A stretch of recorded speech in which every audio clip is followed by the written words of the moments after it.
tugutigara chisemi waziri we chisemi Julius Migosi Ogamba nigo rero aigura bene gikaro kia gatatu ekiuge kumurikira CHISUKURU chobobundi ase kirenga gyokorigia Gokinia Ebirengo byobotati bwe science amona amaigerio yogotumikibwe chinchera chekerero eye nigere ne kirenga gyokubakonya ABASAE kwegendereria asa mang'ana yobotati bwe science asense ya bono ya orokiria monchererio asa mang'ana yekerero moigoyo boigo ni gwikeranwa no mugabara bwe county ya NYERI Mutaikaiga na boigo na babwatani bande.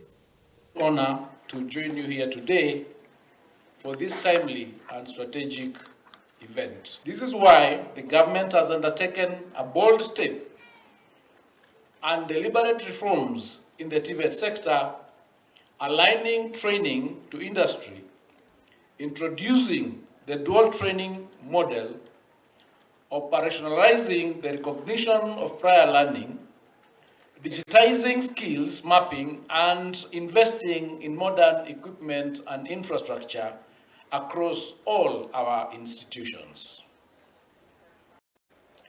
These are not administrative adjustments.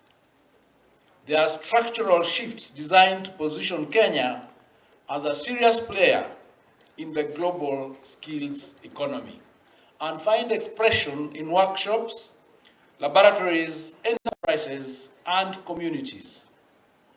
I'm therefore pleased to join you today, not merely to open this conference, but to be part of this important national conversation on the future of skills in Kenya.